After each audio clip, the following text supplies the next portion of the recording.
आखिर कैसे तुम्हारा Oggy and the cockroaches cartoon सीधा टॉप से फ्लॉप हो गया, और क्यों आखिर न्यू एपिसोड्स में जैक को दिखाया नहीं जाता, और क्यों इस कार्टून के इतने ज्यादा पॉपुलर होने के बाद भी आज इस कार्टून के न्यू एपिसोड नहीं बनते। तो भाई वीडियो को लाइक करके चैनल को सब्सक्राइब अभी फटाफट से कर लो, क्योंकि आगे पता नहीं क्या क्या होने वाला है। और भाई डेफिनेटली वीडियो तो काफी ही इंटरेस्टिंग होने वाली है।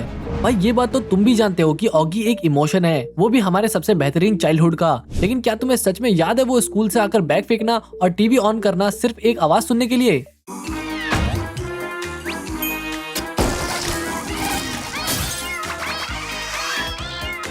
भाई हम सब ने टॉम एंड जेरी देखा था, डोरेमोन देखा था, लेकिन ऑगी की बात कुछ अलग ही थी। एक तो ऑगी का वो कभी खत्म ना होने वाला घर, और भाई बार बार जैक का एक ही बात बोलना, मैं तो पापा हूँ, पापा इस दुनिया का पापा। और भाई इन कॉकरोचेस के तो क्या ही कहने। लेकिन क्या तुमने कभी नोटिस किया कि आजकल जो टीवी पर ऑगी आता है वो वाला ऑगी तो है ही नहीं। आवाजें भी काफी ज्यादा बदल गई है, एनिमेशन अजीब सा हो गया है, और हमारा फेवरेट कैरेक्टर जैक वो तो गायब ही हो गया है। असल में original Oggy and the cockroaches एक फ्रेंच कार्टून था, silent cartoon, Tom and Jerry के जैसा, जिसमें कोई डायलॉग्स ही नहीं थे। लेकिन जब ये 2009 में इंडिया आया तो कार्टून नेटवर्क ने एक मास्टर स्ट्रोक खेला। उन्होंने सोचा यार साइलेंट कार्टून तो बोरिंग लगेगा, क्यों ना इसमें थोड़ा बॉलीवुड तड़का लगाया जाए। और वहीं से शुरू हुआ वॉइस एक्टिंग का वो दौर जो कि आज तक लेजेंडरी बना हुआ है। ऑगी को दी शाहरुख खान की आवाज, भूख लगी है, क्या खाऊं? केला। और जैक हमारा फौजी भाई जिसे मिली सनी देओल की आवाज, गले लग जा मेरे भाई, कहाँ चला गया था तू?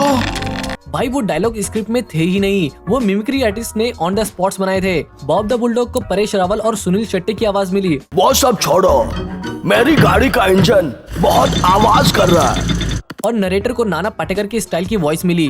पूरे शहर में बारिश हो रही है, लेकिन सिर्फ बिल्ले के घर पे सूरज उगा है। ये कार्टून के कैरेक्टर लग ही नहीं रहे थे, ऐसा लग रहा था ये हमारे मोहल्ले के लोग हैं। शायद यही वजह थी कि ऑगी इंडिया में इतना ज्यादा चल गया। ये हमने भी कभी फील नहीं किया कि ये असल में एक फ्रेंच शो है। भाई जैक का वो बार बार बॉडी फ्लेक्स करना, और ऑगी का बेफिजूल में उन कॉकरोचेस के पीछे पड़े रहना, और भाई इन तीनों कॉकरोच को तो फ्रिज से ही फुर्सत नहीं मिलती। ये सब कुछ परफेक्ट था। लेकिन भाई कहते हैं ना, हर चीज की शुरुआत होती है तो वो खत्म भी होती है। दरअसल कुछ साल पहले मेकर्स ने डिसाइड किया कि शो को मॉडर्न बनाया जाए। उन्होंने लॉन्च किया ऑगी द नेक्स्ट जनरेशन, और इसमें एंट्री हुई एक नए कैरेक्टर पिया की, एक छोटी और मोटी अनोइंग हाथी। भाई पहले मुझे एक बात बताओ, ऑगी की लाइफ में क्या पहले कम प्रॉब्लम्स थी जो एक और हाथी पाल लिया इसने? पिया का कैरेक्टर असल में शो के खिलाफ था। ऑगी कार्टून का कंसेप्ट ही सिंपल था, cat versus cockroaches, violence, comedy, explosions. लेकिन इस कैरेक्टर पिया के आने के बाद शो काफी ज्यादा बोरिंग हो गया है। अब ऑगी कॉकरोचेस से असल में लड़ता ही नहीं है, वो काफी ज्यादा अजीब हो गया है। वो जो हम टॉम एंड जेरी वाली वायलेंस मिस करते थे वो असल में शायद खत्म ही हो गई है। अब सब कुछ क्यूट और किड्स फ्रेंडली हो गया है। लेकिन भाई यहाँ तक तो बात फिर भी ठीक थी। सबसे बड़ा धोखा तो असल में ये था ही नहीं, सबसे बड़ा धोखा था कि असल में जैक शो में है ही नहीं। हाँ भाई रियली में जैक शो में है ही नहीं। वो कैरेक्टर जो कि शो की असल में जान था, जो कि हर प्रॉब्लम को आरपीजी से सॉल्व करता था, नए सीजन में ये गायब ही हो गया है, या कभी कभी सिर्फ गेस्ट अपीयरेंस में दिखता है। भाई मुझे तो लगता था कि मेकर्स ने जैक को हटाकर पिया को लीड रोल दे दिया है, क्योंकि जैक वायलेंट था, गुस्से वाला था, और आजकल के सेंसिटिव जमाने में उन्हें लगा कि शायद बच्चे इससे इन्फ्लुएंस होकर बुरा करना शुरू कर देंगे, तो उन्होंने हमारे हीरो को ही निकाल दिया और उसकी जगह एक हाथी को दे दी। और भाई डबिंग, भाई इसके बारे में तो मत ही बोलो।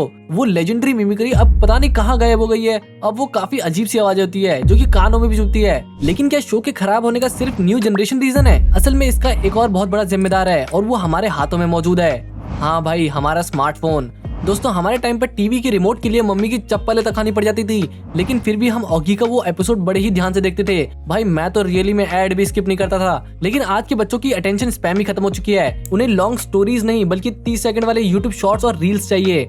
और ये भी हो सकता है कि इसी की वजह से मेकर्स ने शो को काफी डम्ब और इजी बना दिया, ताकि बच्चों को दिमाग न लगाना पड़े और सिर्फ टीवी देखते रहें। और तो और भाई ऑगी एंड द कॉकरोचेस के ओरिजिनल क्लासिक एपिसोड्स पूरे 20 साल चलने के बाद जनवरी 30, 2019 में बंद हो गए। इंटरनेट के माने तो इन पे ना तो कोई प्रेशर था और ना ही कोई वजह थी।